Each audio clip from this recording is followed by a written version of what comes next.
Level 1, the bedroom producer. You are making music on a laptop that cost $280 from a Facebook Marketplace stranger who swore it ran great. It runs okay. It overheats at the 40-minute mark, right when you're close to something, right when the elements are starting to lock. You save constantly. You've lost a beat to a crash exactly once. You will never lose a beat to a crash again. The headphone cable is taped at the jack. The digital audio workstation DOA is from a forum thread. The sample pack was $19.99 on sale, and you've used maybe 6 sounds out of 400. You make beats at 1 a.m. because the walls are thin and your neighbors have day jobs, and you respect that technically. 200 beats made. 4 worth sending anywhere. You're not sure you know which 4. Level 2, the student. You are not making music yet. You are studying how music gets made. The YouTube tutorial chain goes like this. You search how to make a beat. That video ends by mentioning compression. The compression video assumes you know what a threshold is. The threshold video recommends a different plugin. The plugin has a 14-day trial. It is now 3 a.m. and you have not made a single sound.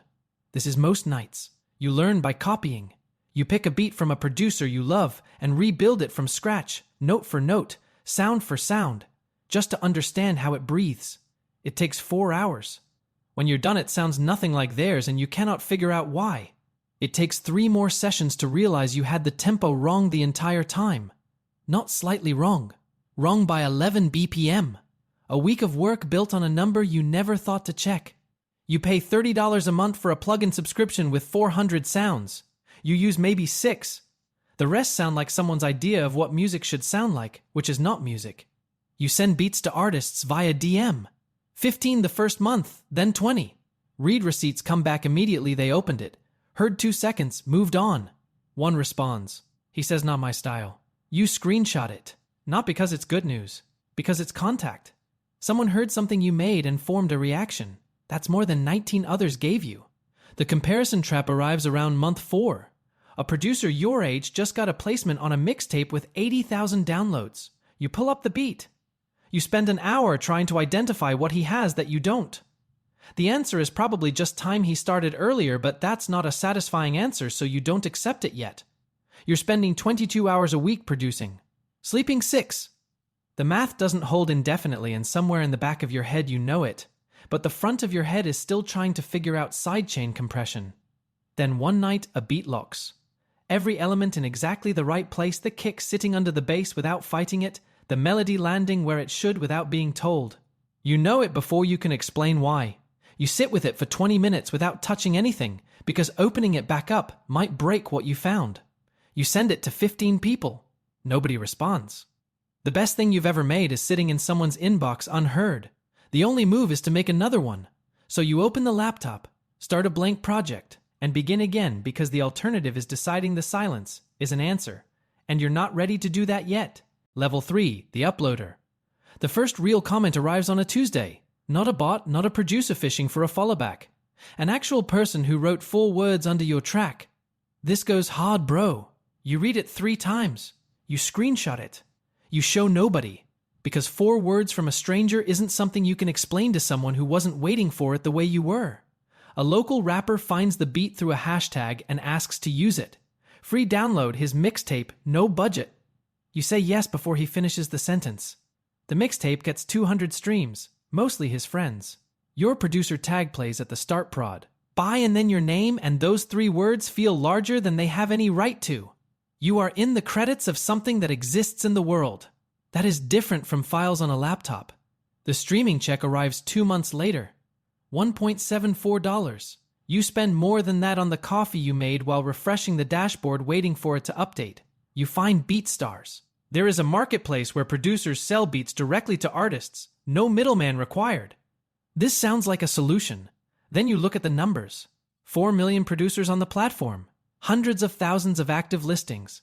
The top sellers have catalogs of 800 beats, verified accounts, audiences who already know their names. You have 23 beats listed and a profile picture made in Canva in about 12 minutes. You price your beats at $30. Lower feels desperate. Higher feels like a joke you're not qualified to make yet. Then a stranger buys one. Not the rapper. Not someone you demed. Someone in a city you've never been to, who found your beat through a search term at some hour you weren't awake for and decided $30 was fair. The notification comes while you're doing something unrelated. You stop. A stranger completed a transaction with you. That's when it stops being a hobby in your own head. Then you do the math. At $30 a beat, you need to sell 100 a month to match minimum wage. Last month you sold 3. The month before, 1. The month before that, 0. The gap between where you are and where this becomes sustainable is not a gap. It's a distance that requires something to change, and making better beats is only part of the answer, maybe less than half. The producers on the other side of that distance aren't just more talented, they're more visible. And visibility is a completely different education. Level 4, the marketer.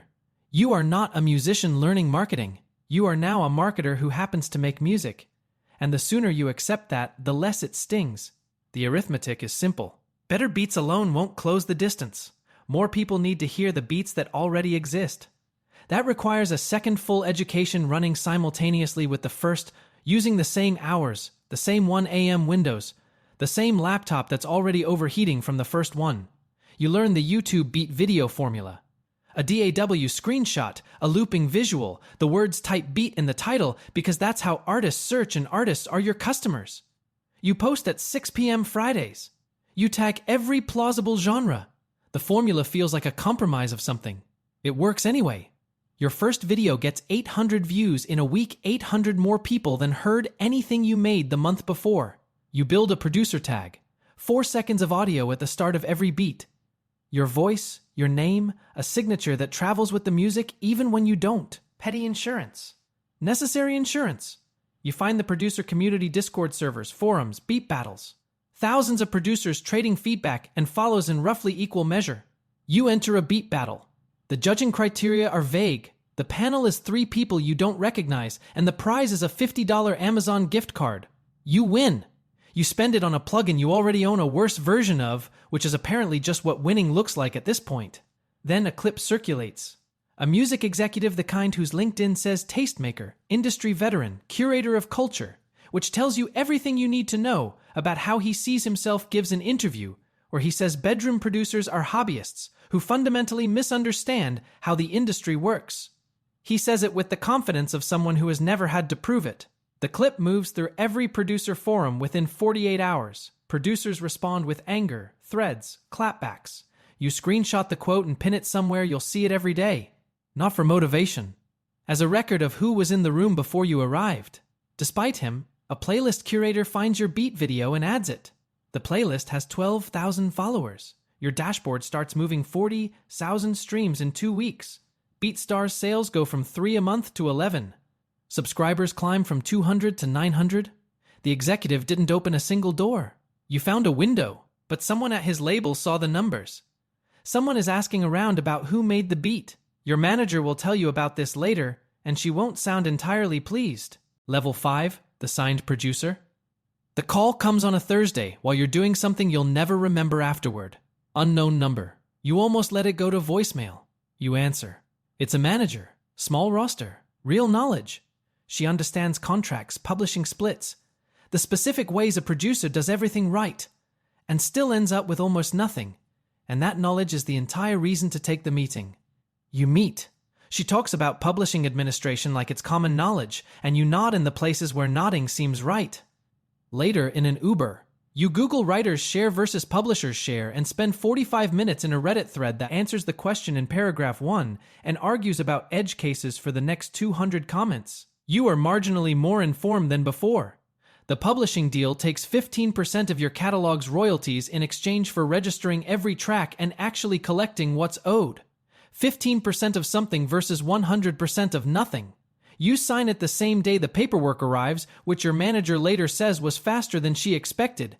3 months in, a mid-level label artist uses one of your beats, not the lead single track 5 on a 12-track project.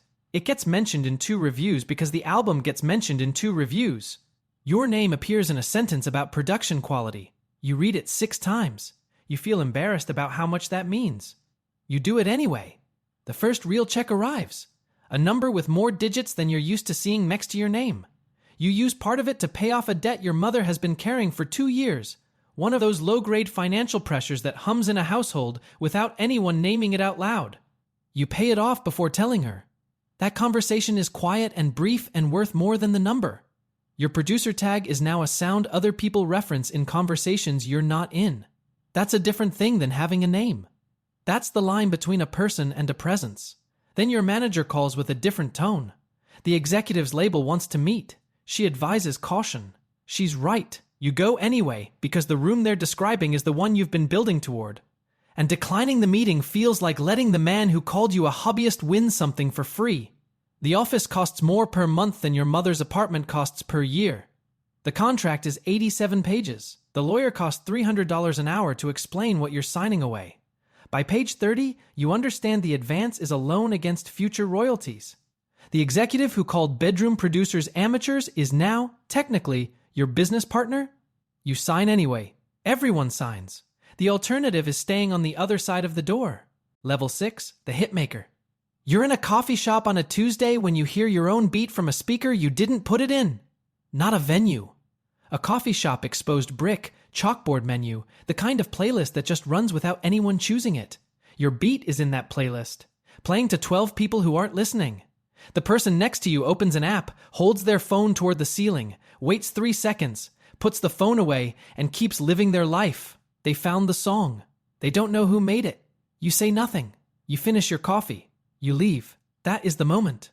Not the chart position, not the press mention.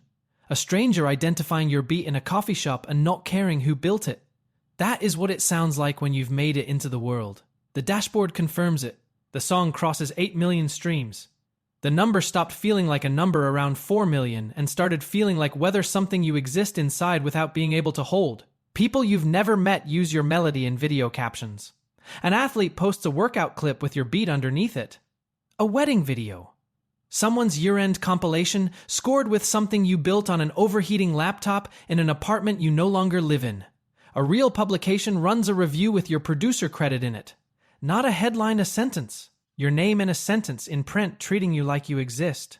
You read it 6 more times than you'll admit. The royalties from 8 million streams will reach you in approximately 14 months. Minus advance recoupment. Minus publishing split. Minus cost itemized in language the lawyer had to reread twice. The song is everywhere. The money is theoretical.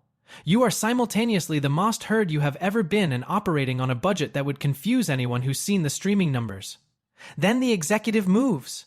He schedules a meeting. His tone has changed since the hobbyist interview. He has a vision for your sound, a timeline for the next record, reference tracks he sends that evening. They sound nothing like what you make. This is presented as an opportunity rather than a contradiction. He uses the word momentum 4 times in 40 minutes and artistic integrity once, near the end, in a sentence doing significant work. Your manager fields 3 competing label calls that same week which violates a clause in your contract. The lawyer explains it. The clock on that problem is already running. The royalty check lands 2 weeks later. Real money. You send your mother enough to clear something she hasn't mentioned in months but that you know has been sitting there. Not the house yet. 1 weight removed. That was always the direction this was moving. You hold on to that, because the room you're about to spend most of your time in is not going to make it easy to remember why you started. Level 7, the product. The session starts at 10 a.m. You didn't book it. Someone at the label booked it. At a studio you've visited twice, with an artist you've met once, and a creative brief that arrived by email the evening before a reference track, a key, a tempo, and the instruction to make it yours but keep the energy of the reference. The reference track came out 8 months ago. It sounds like something you could have made 2 years ago, before the briefs. What they want is a version of you that no longer exists. The session engineer sets up without looking at you, not rudely, efficiently. You are the service. He is the service. The artist is 40 minutes late and spends the first hour on his phone. You build the beat while he takes calls. By the time he turns to the monitors, you have something that's already better than the brief deserved. Then the executive walks in. He sits in the back with his laptop open. He listens for 90 seconds and says the hi-hat is too underground. You ask what that means. He explains it with a hand gesture that does not explain it. You make an adjustment. He approves it. The approved hi-hat is, to any reasonable ear, identical to the rejected one. Nobody mentions this. 4 hours later, the track is done. You're 60% proud of it, which is higher than you expected when you walked in. The artist wants a co-production credit. He says he contributed to the vibe, which is true the way everyone in a room contributes to a vibe. Your manager says the relationship is worth more than the credit. She's right. You accept it. It goes in a mental file you've been keeping since the publishing situation in month 3. The file has more entries than you'd like. The weeks run like this. Session, brief, adjustment, delivery, next session. 60-hour weeks producing music you're proud of and portions of melody here, a transition there. The ratio of hours worked to minutes you'd claim is getting worse, not better. The album releases. Goes platinum. In normal terms, a large success. In industry terms, the previous project set a bar this one didn't clear, which means conversations about the next record have a different temperature. You notice the shift in the executive's emails 3 weeks before your manager confirms it. The younger producer whose name keeps appearing in credits, you've been watching him. He has the sound you had before the briefs. You recognize exactly where he is. Exactly what the room is about to do to him. You say nothing. Nobody warned you either, and the warning wouldn't have mattered anyway. The room teaches you itself, at its own cost, on its own schedule. Level 8, Grammy-nominated producer. They read your name in a room full of people who know exactly what it means. Not a blog, not a playlist. A ceremony with a dress code in a building where the names being called are the names on the records that define the year. Someone picked what you're wearing, a stylist, part of the team, one of several people on payroll whose job is managing the version of you that exists in public. You're sitting in a row with artists whose albums you deconstructed note by note in a bedroom, trying to understand how they worked. While they read the nominees, you think about the forum thread from 2019. The cracked DAW. The guy who posted it hasn't logged in since 2021. You still hope he's okay. The award is heavier than you expected. You stop mentioning this because every time you do, people make a face. The first thing you do, not the interview, not the photo, is call your mother. You give her an address, not her current one. A new one, arranged over 3 months through a real estate agent your manager connected you with, paid in full, her name on the deed. The debts are cleared. An account set up that will run without being refilled for longer than either of you wants to calculate out loud. That was always the destination. Everything before it was transit. She doesn't say much. Neither do you. That's the whole conversation. The collaborations follow sessions with artists whose posters were on your childhood wall. Your peers now, technically. The cognitive dissonance of sitting across a console from someone at 14 you would have been unable to speak to is something you learn to keep off your face. It doesn't change what gets made in the room. Brand deals arrive with their own logic. A headphone company, $200,000, 3 posts, 1 event. You say yes. An energy drink wants your name on a limited run. You say no. A crypto platform wants an endorsement. You say no for reasons that need no explanation. Your manager handles the declines.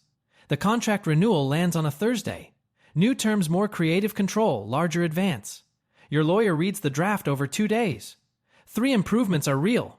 7 are the same restrictions in different language, wearing different clothes. The advance is a larger loan. You negotiate. You sign a modified version retaining publishing on all new work going forward, not freedom. A better arrangement. A handwritten note arrives from the executive with the paperwork, congratulating you on a remarkable run. It's addressed to a version of your name nobody who knows you has ever used. You put it in a drawer. You don't mention it. Final entry in the file, and the file closes. You sit in the studio you built, in the house you own. The monitors are real.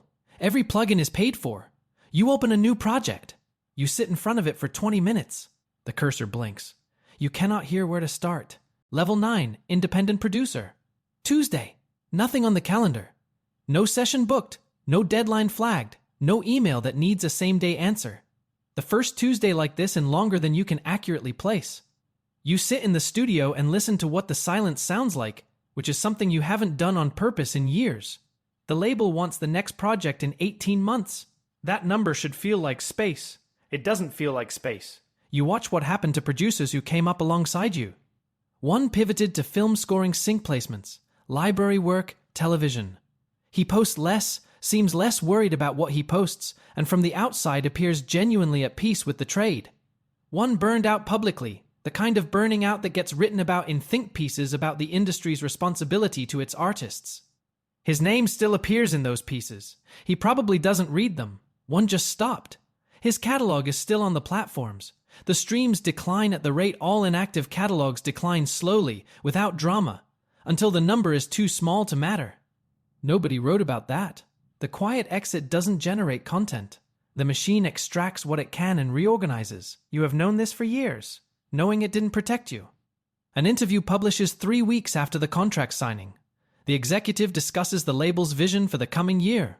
He describes the sound you built using the phrase "we cultivated," which places him inside the work in a way that requires no acknowledgement of who actually built it. You read it once. You don't respond. Your manager doesn't respond. The file stays closed. That's the only power left in that transaction. You go to the corner of the studio where a box has been sitting since you moved in. One of the boxes you kept saying you'd unpack properly. The old laptop is in there, underneath a cable you don't recognize and a hard drive that probably has beats on it from years ago. The overheating one.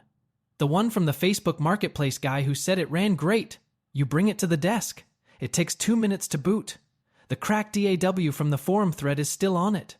The sample pack with 400 sounds, 6 of which were ever any good. All of it exactly as you left it the day the sessions started and the brief started, and the version of you that worked in this room got gradually replaced by the version that worked in other people's rooms. You open a new project.